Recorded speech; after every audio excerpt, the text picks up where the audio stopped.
إن هذا القرآن يهدي للتي هي أقوم ويبشر المؤمنين الذين يعملون الصالحات أن لهم أجرا كبيرا. الحمد لله نحمده ونستعينه ونستغفره ونؤمن به ونتوكل عليه ونعوذ بالله من شرور أنفسنا ومن سيئات أعمالنا من يهده الله فلا مضل له ومن يضلله فلا هادي له ونشهد أن لا إله إلا الله وحده لا شريك له ونشهد أن محمدا عبده ورسوله. اما بعد، کل جو ہم نے سورۃ المائدہ کی آیت نمبر 3 شروع کی تھی، جس میں اللہ تبارک و تعالیٰ نے جانوروں سے ریلیٹڈ احکامات نازل کیے کہ تمہارے لیے حرام کیے گئے ہیں مردہ جانور، خون، سور کا گوشت اور وہ جانور جس پر اللہ کے سوا کسی اور کا نام پکارا جائے، اور گلا گھٹنے سے مر جانے والا اور چوٹ لگ کر مر جانے والا، اوپر سے گر کر مر جانے والا، کسی کا سینگ لگ کر مر جانے والا، اور وہ جانور بھی جسے درندے کھا جائیں سوائے اس کے جسے تم ذبح کرو، اور وہ جانور جو آستانوں پر ذبح کیا جائے. یہاں تک کی تفسیر ہم جو ہے وہ مکمل کر لی تھی ہم نے. الا ما ذکیتم، ٹھیک ہے، وما ذبح علی النصب وان تستقسموا بالازلام. ٹھیک ہے، آج اس کی جو ہے وہ ہم یہاں سے اسٹارٹ لیں گے کہ الا ما ذکیتم کے کیا معنی تھے، کہ وہ جانور کہ اگر یہی والی سچویشن ساری ہیں، لیکن اگر آپ اس قابل ہیں کہ آپ جو ہے ان کو مرنے سے پہلے ذبح کر لیتے ہیں تو پھر وہ آپ کے لیے حلال ہیں. ٹھیک ہے، یعنی جس کا گلا گھٹ گیا ہے، ابھی اس کی جان نہیں نکلی ہے اور آپ اس کو اوپر چھری پھینک دیتے ہیں تو وہ آپ کے لیے حلال ہو جائے گا. چوٹ لگ کر کوئی جانور گرا ہے یا اوپر سے گر کر زخمی ہوا ہے، سینگ لگ کر زخمی ہوا ہے، یا درندوں نہیں اس کو جو ہے وہ کیا ہے، لیکن اگر جو ہے ایک تو یہ کہ انہوں نے کچھ اس کا حصہ کھایا نہ ہو، دوسرا یہ کہ اگر وہ زندہ ہو تو پھر اس پر جو ہے وہ چھری پھیری جا سکتی ہے. ٹھیک ہے، تو پھر جو ہے وہ اس طریقے سے حلال ہوں گے. اس طریقے سے اب جو یہ والی چیز ہے وما ذبح علی النصب، اور وہ جانور بھی حرام ہیں جو تھان پر ذبح کیے جائے. اچھا، اب یہ تھان پر ذبح کیے جانے والے جانوروں سے کون سے جانور مراد ہیں؟ تو حضرت ابن جریج کہتے ہیں کہ نصب سے مراد وہ پتھر ہیں جو کعبے کے ارد گرد رکھے ہوئے تھے. ابن جریج کہتے ہیں کہ یہ 360 بت تھے اور زمانہ جاہلیت میں لوگ ان کے پاس جانور ذبح کیا کرتے تھے اور ان کے خون بیت اللہ کے اگلے حصے پر مل دیتے تھے اور گوشت ٹکڑے ٹکڑے کر کے بتوں کے آگے رکھ دیتے تھے. کئی ایک اہل علم نے اسی طریقے سے ذکر کیا ہے، لہٰذا اللہ تعالیٰ نے اس چیز سے منع فرمایا ہے. اس طریقے سے جانوروں کو ذبح کرنے سے منع فرمایا ہے، اور ایسے ذبیحوں کو کھانا جو ہے وہ بھی جو ہے وہ حرام قرار دیا ہے کہ ان کو کھانا بھی جائز نہیں ہے، خواہ بتوں کے لیے ذبح کرتے ہوئے ان پر اللہ تعالیٰ کا نام ہی کیوں نہ لیا گیا ہو، لیکن ان کو کھانا جائز نہیں ہے. اس طریقے سے یہ ذبح جو ہے وہ کس کے اوپر ہوگا، یعنی اس چیز کے لیے ہوگا جو کہ بتوں کے نام پر ذبح ہوا ہے. تو اللہ اور اس کے رسول نے جو ہے وہ اسے حرام قرار دیا ہے. اور اسی طریقے سے ذبح کرتے وقت کسی اور کا نام لینا، یعنی کسی بھی بت کا یا کسی بھی جو ہے وہ پیر کا فقیر کا نام لینا، وہ بھی جو ہے وہ جانور کو حلال جانور کو بھی حرام کر دیتا ہے. جیسے کہ اب آپ دیکھیے کہ آج کا جو روزہ ہے وہ ہمارے پاس تو آج 9 تاریخ ہے، اور یہ جو 9-10 کا جو روزہ ہے یا 10 اور 11 کا روزہ، تو یہ کس سلسلے میں ہے کہ جب یہ جو ہم نے روزہ رکھا ہے، اب اس میں سے آج کافی میرے پاس جو ہے وہ اس سلسلے میں جو ہے وہ سوالات آئے کہ جو ہے وہ اب ہمارے جو گھر والے ہیں وہ اس بات کو تسلیم کرنے کو تیار ہی نہیں ہوتے کہ آج کے دن کوئی اسپیشل ڈش نہ پکائی جائے یا اسپیشل حلیم وغیرہ یا شربت نہ بانٹا جائے، کیونکہ ہم نے اپنے جو ہے وہ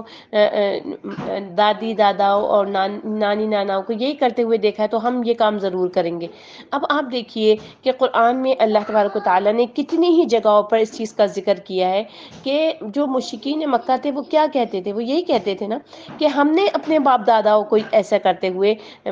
دیکھا ہے، ہم نے اپنے باپ داداؤں کو جو ہے وہ اس چیز کے اوپر عمل کرتے ہوئے دیکھا ہے، اب ہم اپنے باپ دادا کا دین کیسے جو ہے وہ چھوڑ دیں، کہ ایسے کیسے ہو جائے کہ جو ہے ہم ان کا دین چھوڑ کر کوئی نیا دین اختیار کر لیں۔ تو پیاری بہنوں، اصل میں بات کیا ہے کہ ہدایت جس وقت بھی پہنچ جائے، یعنی اگر آپ اس عمر میں ہیں، آپ کے پاس اب ہدایت پہنچی ہے، آج سے ہی عمل کرنا شروع کر دیجئے۔ لیکن اگر انسان جو ہے وہ ہدایت پہنچنے کے بعد بھی جو ہے وہ اپنی ہی بات پر اڑا رہے اور اس بات پر جو ہے وہ ضد کرے کہ نہیں، ہم نے چونکہ باپ داداؤں نے ایسے کیا تھا، ہم بھی لازمی ایسے کریں گے۔ اگر آپ تک کوئی صحیح بات پہنچی ہے اور آپ اس کے اوپر عمل کرنے والے ہیں، تو اس کا کیا مطلب ہے کہ آپ کو اللہ تبارک و تعالیٰ نے ہدایت دے دی، یعنی اللہ تعالیٰ نے ہدایت کے لیے تو ہر ایک کے پاس کچھ نہ کچھ ذریعہ بھیجا، لیکن کون قبول کرتا ہے، کس کا دل جو ہے وہ ہدایت کو قبول کرتا ہے، یہ اصل چیز ہوتی ہے۔ تو اسی طریقے سے وہ لوگ جو کہ جانوروں کو ذبح کرتے تھے بتوں کے نام پر، تو وہ کیا کہتے تھے، وہ یہی کہتے تھے کہ ہم جو ہے وہ ان جانوروں کو اس لیے ذبح کر رہے ہیں کہ ہم نے اپنے باپ داداؤں کو یہ کرتے ہوئے دیکھا ہے، ہمارے آباء و اجداد جو ہے وہ ہمیشہ سے اس طریقے سے ذبح کرتے رہے ہیں، تو ہم بھی اس کو اسی طریقے سے جانوروں کو ذبح کریں گے۔ تو یہ چیز جو ہے وہ اللہ تبارک و تعالیٰ نے دیکھیں صاف صاف اس آیت میں کیا فرمایا، وَمَا ذُبِحَ عَلَى النُّصُبِ، ٹھیک ہے، کہ یعنی جو تھان پر جو جانور جو ذبح کیے جاتے ہیں وہ بھی جائز نہیں ہے۔ اس کے بعد جو جن کا ذکر ہے وہ کیا ہے، 500 سے قسمت معلوم کرنا حرام ہے، یعنی کہ وہ ان تستقسموا بالازلام، ٹھیک ہے، یعنی مومنوں تمہارے لیے 500 سے قسمت معلوم کرنا بھی ہم نے حرام قرار دیا ہے۔ ازلام جو جمع ہے اس کا واحد جو ہے وہ ہے ظلم، ٹھیک ہے، لیکن یہ زون سے نہیں، یہ زے سے ہے، زے سے ہے ظلم، ٹھیک ہے نا۔ تو زمانہ جاہلیت میں لوگ کیا کرتے تھے، 500 سے جو ہے وہ قسمت آزمائی کیا کرتے تھے، اور اس طریقے سے کہ ان کے پاس 3 قسم کے تیر ہوتے تھے، ایک پر لکھا ہوتا تھا افعل یعنی کرو، دوسرے پر لکھا ہوتا تھا، دوسرے کے اوپر لکھا ہوا ہوتا تھا لا تفعل یعنی نہ کرو، اور تیسرا جو ہے وہ خالی ہوتا تھا، یعنی اس پر کچھ بھی نہیں لکھا ہوا ہوتا تھا۔ تو بعض لوگوں نے کہا کہ ایک تیر پر یہ لکھا ہوتا تھا امرنی ربی، میرے رب نے مجھے یہ حکم دیا، دوسرے پر لکھا ہوتا تھا نہانی ربی، میرے رب نے مجھے منع فرمایا، اور تیسرا تیر جو ہے وہ خالی ہوتا تھا اور اس پر کچھ بھی نہیں لکھا ہوتا تھا، ٹھیک ہے۔ اور جب وہ انہیں فضا میں اچھالتے تھے تو وہ تیر اوپر آ جاتا جس پر کام کرنے کا لکھا ہوتا، تو وہ اس کام کو کر لیتے یا نہ کرتے، اگر نہ کرنے والا تیر اوپر آتا تو پھر وہ نہ کرتے تھے، اور اگر خالی تیر اوپر آ جاتا تو پھر وہ اس عمل کو دوبارہ کرتے تھے، ٹھیک ہے۔ تو اس طریقے سے یہ استقسام جو ہے، یعنی قسمتوں کے تیروں کے ذریعے سے قسمت معلوم کرنا، یہ اس چیز کو کہتے ہیں، ٹھیک ہے نا۔ تو حضرت ابن عباس رضی اللہ عنہما فرماتے ہیں کہ لوگ ان تیروں سے اپنے امور اور معاملات کو جو انجام ہوگا کہ بھئی انجام صحیح ہے یا نہیں ہے صحیح، وہ معلوم کیا کرتے تھے، ٹھیک ہے۔ تو اسی طریقے سے قریش کے سب سے بڑا جو بت تھا جو کہ خانہ کعبہ کے اندر رکھا تھا، اس کا نام تھا حبل، ٹھیک ہے، جو کعبے کے اندر ایک کنویں کے اوپر نصب تھا، جس میں تحائف اور کعبے کے اموال جو ہے وہ ڈال دیے جاتے تھے اس کنویں کے اندر۔ یہاں 7 تیر رکھے ہوئے تھے اور ان پر ان کے مشکل کاموں کے فیصلے لکھے ہوتے تھے، یعنی قسمت آزمائی کے وقت ان میں سے جو تیر نکل آتا ان کے مطابق سے عمل کرتے اور پھر وہ اس سے انحراف نہیں کرتے تھے، ٹھیک ہے۔ صحیح بخاری میں ہے کہ نبی کریم صلی اللہ علیہ وسلم جب فتح مکہ کے موقع پر مکہ مکرمہ تشریف لائے تو آپ نے کعبے میں داخل ہونے سے انکار کر دیا، اس میں جھوٹے معبود تھے، آپ نے انہیں نکالنے کا حکم دیا، انہوں نے ابراہیم علیہ السلام اور اسماعیل علیہ السلام کے بت نکالے، ان دونوں کے ہاتھوں میں تیر تھے۔ تو یہ دیکھ کر آپ صلی اللہ علیہ وسلم نے فرمایا قاتلہم اللہ، اللہ تعالیٰ ان کو تباہ اور برباد کر دے، اللہ کی قسم کیا انہیں معلوم نہیں تھا کہ حضرت ابراہیم علیہ السلام اور اسماعیل علیہ السلام نے تیروں کے ساتھ کبھی بھی قسمت آزمائی نہیں کی تھی، یعنی انہوں نے اپنی زندگی میں کبھی بھی تیروں کے ساتھ قسمت آزمائی نہیں کی تھی۔ امام مجاہد فرماتے ہیں کہ ازلام سے مراد عربوں کے تیر اور ایرانیوں اور رومیوں کے شطرنج کی مہرے ہیں جن کے ساتھ وہ ہوا میں کھیلا کرتے تھے، ٹھیک ہے۔ لیکن ان کی یہ بات کہ وہ جوا ایک جو کھیل ہوتا ہے، جوا کھیلنے کے لیے بنائے گئے تھے، تو یہ بھی جو ہے وہ اس میں بھی استعمال کیا کرتے تھے اور جو ہے وہ اس طرح سے کھیلا بھی کرتے تھے، واللہ تعالی عالم۔ کیونکہ اللہ تعالیٰ نے اس سورت کے آخر میں ازلام اور میسر، یعنی میسر جوئے کو کہتے ہیں نا، اس کا ذکر کیا ہے کہ یا ایھا الذین آمنوا انما الخمر والمیسر والانصاب والازلام رجس من عمل الشیطان فاجتنبوه لعلکم تفلحون۔ اے ایمان والو، شراب، جوا، یار گندی آ رہی ہے نا اسمیل۔ عائشہ حسین آپ پلیز اپنا مائک آف کر دیجئے۔ اے ایمان والو، شراب، جوا، بت اور پاسے، یہ سب ناکام اعمال شیطان میں سے ہیں، سو ان سے بچتے رہو تاکہ تم نجات پاؤ۔ شیطان تو یہ چاہتا ہے کہ شراب اور جوئے کے سبب تمہارے درمیان میں دشمنی اور رنجش ڈال دے اور تمہیں اللہ کی یاد سے اور نماز سے روک دے۔ تو پھر کیا تم ان شیطانی کاموں سے باز آتے ہو؟ فَهَلْ أَنْتُمْ مُنْتَهُونَ؟ اللہ تعالیٰ سوال کر رہے ہیں، ٹھیک ہے؟ تو اسی طریقے سے یہاں پر کیا فرمایا؟ وَأَن تَسْتَقْسِمُوا بِالْأَزْلَامِ ذَلِكُمْ فِسْقٌ، اور یہ بھی کہ فال نکالنے کے تیروں سے تم قسمت معلوم کرو، یہ سب گناہ کے کام ہیں۔ یعنی اللہ تعالیٰ نے مؤمنوں کو کیا حکم دیا ہے کہ انہیں اپنے امور و معاملات میں جب کوئی بھی تردد ہو، کسی بھی قسم کی بات سمجھ میں نہیں آ رہی ہو کہ اس کا انجام کیا ہوگا، تو استخارہ کریں اور اس طریقے سے اللہ تعالیٰ کی عبادت کریں جس کام کے کرنے کا وہ ارادہ رکھتے ہوں، جس کے بارے میں اللہ تعالیٰ سے وہ جو جب استخارہ طلب کیا ہے، یعنی اللہ عائشہ حسین پلیز آپ اپنا مائک آف کر دیجئے۔ تو پھر جو ہے اب یہ جو استخارے کے لیے جو بتایا ہے اللہ تبارک و تعالیٰ نے کہ اس میں اس سے کیا ہے، بھلائیاں ہی بھلائیاں ہیں۔ تو امام احمد اور بخاری اور اہل سنن نے حضرت جابر بن عبداللہ کی روایت کو بیان کیا کہ امور اور معاملات میں رسول اللہ صلی اللہ علیہ وسلم ہمیں استخارہ اس طرح سے سکھایا کرتے تھے کہ جس طرح سے آپ ہمیں قرآن مجید کی صورتوں کی تعلیم دیا کرتے تھے۔ یعنی جیسے کہ قرآن مجید اترتا تھا اور اس کی صورتوں کے بارے میں نبی کریم صلی اللہ علیہ وسلم بتاتے تھے کہ بھئی یہ صورت اس طریقے سے اتری ہے اور اس طریقے سے اس کو یاد کیا جائے، تو اس طریقے سے اتنی ہی اہمیت کے ساتھ جو ہے وہ استخارے کی دعا سکھایا کرتے تھے۔ اور آپ یہ دیکھیے استخارے کی دعا میں سبحان اللہ بحمدہ اتنی زبردست یہ دعا ہے، اس کے آپ ایک ایک لفظ پر غور کریں۔ اب ایک تھوڑا سا یہ چیز بھی ہے کہ ہمارے ہاں تھوڑا سا ٹرینڈ نکل گیا کہ جی استخارہ جو ہے وہ کسی نیک انسان سے کروایا جائے گا تو استخارہ ہوگا ورنہ نہیں، یا جو ہے اگر آپ نے شادی کے لیے استخارہ کروانا ہے تو فلانا فلانے عالم کے پاس جائے۔ ایسا کچھ بھی نہیں ہے۔ نبی کریم صلی اللہ علیہ وسلم نے اپنے اصحاب کو خود حکم دیا کہ آپ جو ہے وہ اپنے امور کے متعلق خود استخارہ کیجئے، ٹھیک ہے؟ تو چھوٹے سے چھوٹا کام ہو یا بڑے سے بڑا کام ہو، آپ یقین مانیں جب آپ استخارہ کر لیتے ہیں تو دل میں ایسا سکون اتر جاتا ہے کہ اگر یعنی فی الحال کوئی ایسی چیز نظر بھی آتی ہے نا انسان کو کہ یار یہ ہم سے فیصلہ غلط ہو گیا، تب بھی انسان کو اطمینان کس چیز کا ہوتا ہے کہ ہم نے استخارہ کر کے یہ کام کیا تھا، اللہ تعالیٰ اس میں ضرور بھلائی دکھائے گا، ضرور اس میں جو ہے وہ ہمارے لیے برتری دکھائے گا۔ تو اسی لیے جو ہے وہ نبی کریم صلی اللہ علیہ وسلم یہ استخارے کی دعا جو ہے وہ اسی طریقے سے سکھاتے تھے۔ اب آپ اس کے تھوڑا سا الفاظوں کے اوپر غور کیجئے کہ کیا ہے اس کے الفاظ کہ اللہم انی استخیرک، اے اللہ میں استخیرک، میں آپ سے مشورہ کر رہا ہوں، میں آپ سے جو یہ ہے تیرا علم ہے، بعلم کا، علم کے ساتھ، تیرے علم کے ساتھ میں تجھ سے جو ہے وہ خیار چاہ رہا ہوں۔ خیار کیا چاہ رہا ہوں؟ میرے پاس دو آپشنز ہیں، اب ان دو آپشنز میں میرے لیے کیا چیز زیادہ بہتر ہے، تو میں آپ سے جو ہے وہ اس چیز کا جو ہے خیال چاہتا ہوں، اس چیز کے کون سا آپشن میرے لیے زیادہ بہتر رہے گا، بعلم کا، آپ کے علم کے ساتھ، واستقدرک، بے قدرت کا، اور پھر کیا میں آپ سے جو ہے وہ خیر و بھلائی طلب کرتا ہوں آپ کے قدرت کے ذریعے سے، ٹھیک ہے؟ یعنی آپ سے قدرت طلب کر رہا ہوں۔ وَأَسْأَلُكَ مِن فَضْلِكَ الْعَظِيمِ، اور میں آپ سے آپ کے بہت جو بڑا فضل ہے اس کا سوال کر رہا ہوں۔ فَإِنَّكَ تَقْدِرُ وَلَا أَقْدِرُ، پیاری بہنوں جب بھی آپ استخارہ کریں نا تو ضرور اس کے معنوں کو غور سے سمجھ کے اور غور سے اپنے آپ کے اندر دوبارہ دہرا کے کہ ہاں میں کیا کہہ رہی ہوں اللہ تعالیٰ سے، میں اللہ تعالیٰ سے کہہ رہی ہوں فَإِنَّكَ تَقْدِرُ وَلَا أَقْدِرُ، یا اللہ آپ کر سکتی ہو اور میں نہیں کر سکتی، آپ ہر چیز کے اوپر قدرت رکھتے ہیں اور میں قدرت نہیں رکھتی، وَتَعْلَمُ وَلَا أَعْلَمُ، اور آپ سب کچھ جانتے ہیں اور میں نہیں جانتی، وَأَنْتَ عَلَّامُ الْغُیُوبِ، اور اے میرے رب آپ تو غیب کا علم رکھتے ہیں، آپ کے پاس تو پوشیدہ باتوں کا علم ہے.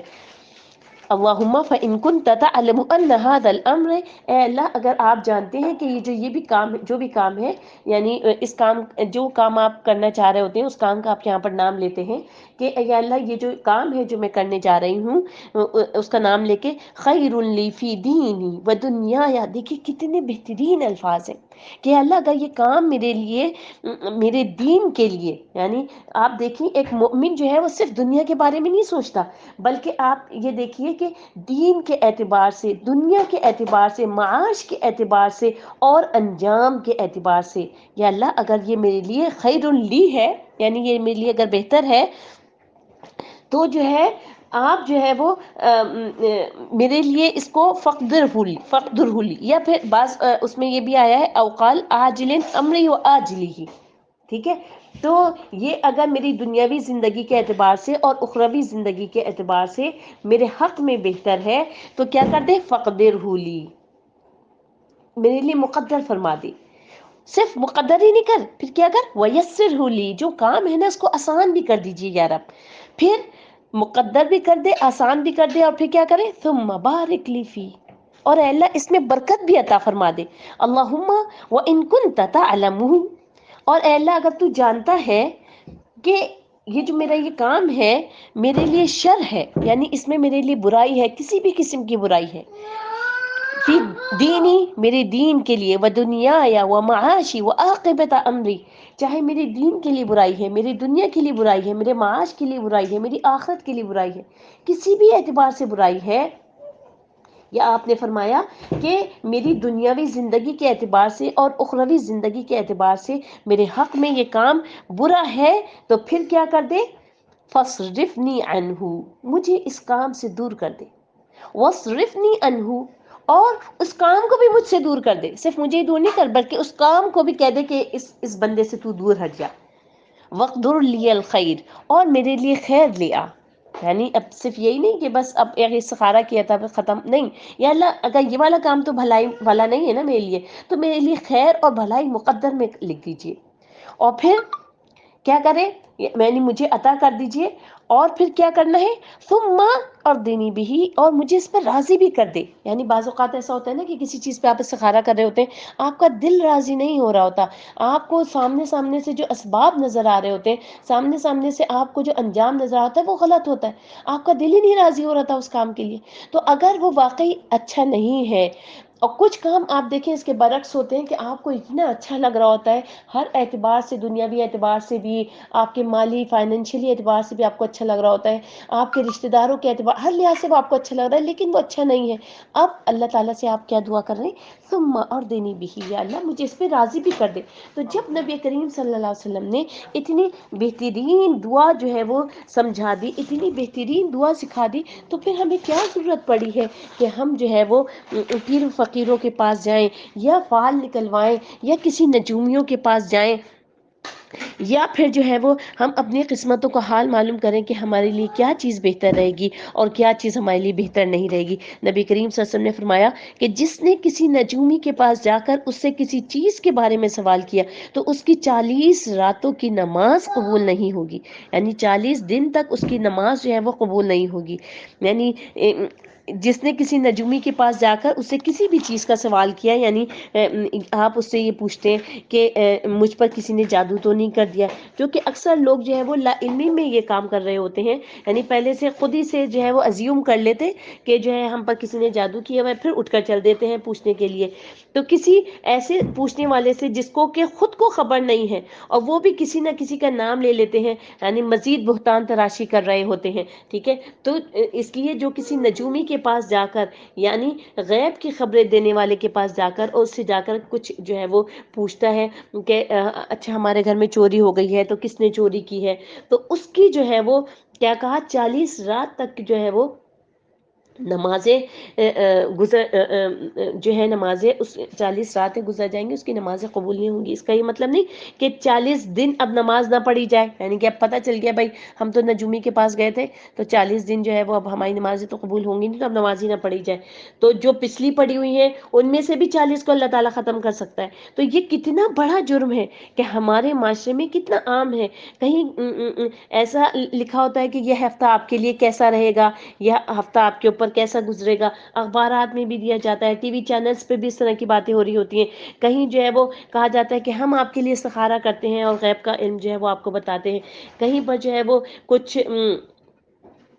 ہورسکوپی پہ جو ہے وہ مدنی جو کتابیں ہوتی ہیں وہ چھاپی جا رہی ہوتی ہیں، یا رسالوں میں بتایا جا رہا ہوتا ہے، کچھ لوگ ہاتھ دیکھ کر بتاتے ہیں، کچھ اور کسی طریقے سے جو ہے وہ غیب کی خبر دیتے ہیں۔ تو یہ جو بھی انسان کسی غیب کی خبر دینے والے کے پاس جائے گا تو وہ اعمال کو برباد کر دینے والی بات ہے۔ اول تو جانا ہی نہیں چاہیے، لیکن اگر کسی سے ایسے یعنی ملاقات ہو جائے کسی ایسی شخصیت سے تو کچھ اس سے پوچھنا نہیں چاہیے، ٹھیک ہے؟ کیونکہ عام طور پر آپ دیکھیے کہ یہ ایک باقاعدہ اس کو ایکسائٹمنٹ کا جو ہے وہ بنا لیتے ہیں کچھ لوگ کہ اپنی پارٹیوں میں بلا رہے ہوتے ہیں ایسے لوگوں کو، مجلسوں میں بلا لیتے ہیں کسی نجومی کو، پھر ایک خوب شغل میلہ لگ جاتا ہے، ایک پوچھ رہا ہے دوسرا پوچھ رہا ہے، ہنسی مذاق ہو رہا ہے، ٹھیک ہے، انجوائمنٹ ہو رہی ہے، بعض لوگ مینا بازار میں اسٹال لگا لیتے ہیں کہ نجومیوں کو ہم نے بلایا ہوا ہے۔ تو اگر اچانک بھی کوئی چیز ایسی سامنے آ جائے تو اس سے جو ہے وہ آنکھ کان لپیٹ کر دوسری طرف نکل جانا چاہیے، کیونکہ یہ لوگ ایمان کو برباد کر دینے والے ہیں، عبادات کو برباد کر دینے والی یہ چیزیں ہوتی ہیں۔ تو افسوس کس بات پہ ہوتا ہے کہ ہم میں سے کچھ لوگ جو ہے وہ جہالت میں، نا علمی میں کسی نہ کسی طرح ایسی کسی غلطی کا ارتکاب کر کر چکے ہوتے ہیں اپنی زندگیوں میں۔ آپ نے بھی جیسے اپنی جہالت کی اس میں زمانہ جاہلیت میں جب آپ کو اس چیز کا علم نہیں تھا، کسی کو ہاتھ دکھایا ہوگا یا کسی سے کچھ پوچھا ہوگا، تو جو ہے کچھ لوگ جو ہے وہ زبردستی جو ہے وہ جیسے دوستیں ہوتی ہیں آپس میں، یہ کام جو ہے وہ نہیں نہیں تم دکھاؤ مجھے جو ہے وہ میں یہ علم جو ہے وہ میرے پاس ہے اور میں بتا سکتی ہوں ہاتھ دیکھ کے۔ تو جو ہے وہ اسکول کالج یونیورسٹی، یعنی آپ دیکھیں کہ اس چیز سے بچنا اتنا مشکل ہو جاتا ہے کہ زبردستی لوگ پکڑ پکڑ کے جو ہے یہ کام کر رہے ہوتے ہیں۔ تو یہ ساری چیزیں جو ہیں وہ اللہ تعالیٰ نے منع کیا ہے کہ وہ ان تستقسموا بالازلام، یہ کہ پانسوں کے ذریعے سے اپنی قسمت کو معلوم کرنا۔ اب یہ جو 500 کے ذریعے سے، جیسے میں نے ابھی آپ کو بتایا کہ جیسے تیروں کے ذریعے سے اور جوئے وغیرہ کے ذریعے سے لوگ کرتے تھے، تو یہ سب چیزیں جو ہے وہ اللہ تبارک و تعالیٰ نے جو یہ جتنی چیزیں مینشن ہے یہ سب کے سب جو ہے وہ منع فرمائی ہیں کہ اسی طریقے سے غیب کی خبریں جو ہے وہ نہیں معلوم کرنی چاہیے، خواہ طوطے کے ذریعے سے، کبوتر کے ذریعے سے۔ اللہ تعالیٰ کہہ رہے ذالکم فسق، یہ نافرمانی کے کام ہے، گناہ کے کام ہے۔ اور نبی کریم صلی اللہ علیہ وسلم نے فرمایا جو شخص کسی کاہن یا نجومی کے پاس جائے اور اس کی باتوں کی تصدیق کرے تو گویا اس نے محمد صلی اللہ علیہ وسلم پر نازل ہونے والی شریعت سے کفر کیا، یعنی انکار کر دیا، گویا اس نے دین کا انکار کر دیا، یہ شرعی کفر میں شامل ہو گیا۔ تو یہ معمولی بات نہیں ہے، یہ کوئی فن، یہ کوئی انجوائمنٹ نہیں ہے، یہ حرام چیزیں ہیں۔ اللہ تعالیٰ نے کہا الیوم یئس الذین کفروا من دینکم فلا تخشوهم واخشونی، آج کافروں کو تمہاری دین کی طرف سے پوری مایوسی ہو چکی ہے، یعنی جو لوگ ان چیزوں سے پرہیز کریں وہ دراصل واقعی مضبوط ایمان والے لوگ ہیں، ایسی مضبوط کردار والے لوگ ہیں۔ تو ایسے لوگ جو ہیں وہ دوسروں کے لیے پریشانی کا باعث بن رہے ہوتے ہیں۔ کس طریقے سے اللہ تعالیٰ کہہ رہا ہے فلا تخشوہم، جب وہ تم پر الزام تراشی کریں، باتیں بنائیں تو ان سے ڈرو نہیں، جب تم مضبوط ہو ایمان میں تو تم جو ہے وہ ثابت قدم رہو، ڈرو نہیں، وخشونی، مجھ سے ڈرو، یعنی اللہ تعالیٰ سے ڈرو۔ کسی کے دباؤ میں آ کر ایسا کوئی کام نہیں کرنا چاہیے کہ جو ہے وہ انسان بعد میں پچھتاتا رہے۔ تو اللہ تبارک و تعالیٰ نے پھر آگے جو فرمایا ہے وہ کیا ہے الیوم یئس الذین کفروا من دینکم فلا تخشوهم واخشونی، اس کے بعد الیوم اکملت لکم دینکم واتممت علیکم نعمتی ورضیت لکم الاسلام دینا، آج میں نے تمہارے لیے تمہارے دین کو مکمل کر دیا۔ پیاری بہنوں کتنی صاف اور واضح طور پر آیت ہے کہ آج دین مکمل ہو گیا۔ تو دین جو مکمل ہوا تھا اس میں کہیں پر یہ نہیں تھا کہ آپ کو 9 یا 10 محرم کو حلیم بنانی ہے، یا نبی کریم صلی اللہ علیہ وسلم نے یہ کام کیا یا ان کے اصحاب نے یہ کام کیا، دین کو مکمل کر کے گئے ہیں نبی کریم صلی اللہ علیہ وسلم۔ تو پھر ہم کون ہوتے ہیں کہ دین میں ہم نئی نئی چیزیں ایجاد کریں؟ اللہ تعالیٰ کہہ رہا ہے کہ وَأَتْمَمْتُ عَلَيْكُمْ نِعْمَتِي، اپنی نعمت کو میں نے تمہارے اوپر تمام کر دیا، وَرَضِيتُ لَكُمُ الْإِسْلَامَ دِينًا، اور تم پر اسلام کو بحیثیت دین جو ہے وہ واضح کر دیا کہ تم راضی ہو جاؤ اس چیز کے اوپر کہ اسلام جو ہے وہ تمہارا دین ہے. ٹھیک ہے، تو اس آیت سے کیا پتہ چلتا ہے کہ ہمارا دین مکمل کر دیا گیا. تو نبی کریم صلی اللہ علیہ وسلم نے کوئی چیز ایسی نہیں چھوڑی جس کی ہمیں ضرورت تھی اور وہ بتانا بھول گئے ہو، نعوذ باللہ. عبداللہ بن مسعود روایت کرتے ہیں کہ نبی کریم صلی اللہ علیہ وسلم نے فرمایا جو چیز تمہیں جنت کے قریب کر سکتی ہے میں نے تمہیں اس کا حکم دے دیا ہے، اور جو چیز تمہیں جہنم کے قریب کر سکتی تھی اس سے منع کر دیا ہے. اس چیز کے اوپر انشاءاللہ ہم جو ہے وہ کل اس آیت میں تھوڑا سا جو ہے وہ حصہ اس کا باقی ہے، کل انشاءاللہ ہم اس آیت کو مکمل کریں گے. کہ اللہ تبارک و تعالیٰ سے دعا ہے کہ اللہ رب العالمین احکم الحاکمین ہمیں اس دین کو کما حق سمجھنے کی توفیق عطا فرما دے. اس دین کو ہمیں ہمارے رگ و پہ میں سرائیت کر جائے یہ دین، اور ہمارے اندر اس طریقے سے اتر جائے کہ ہم جو ہے وہ مضبوطی سے، استقلال سے، اور کسی بھی انسان کی پرواہ کیے بغیر، کسی سے بھی ڈرے بغیر اس دین پر عمل کرنے والے بن جائیں. تو اللہ تبارک و تعالیٰ ہمیں اتنی مضبوطی عطا فرما دے، اتنی مضبوطی عطا فرما دے کہ لوگوں کی باتیں اور لوگوں کے جو طنز اور طعنے جو کیے جاتے ہیں ان سے بے پرواہ ہو کر انسان خالص کما حقہ اس دین پر عمل کرنے والا بن جائے. سبحان ربک رب العزت عما یصفون وسلام علی المرسلین والحمد للہ رب العالمین. السلام علیکم ورحمۃ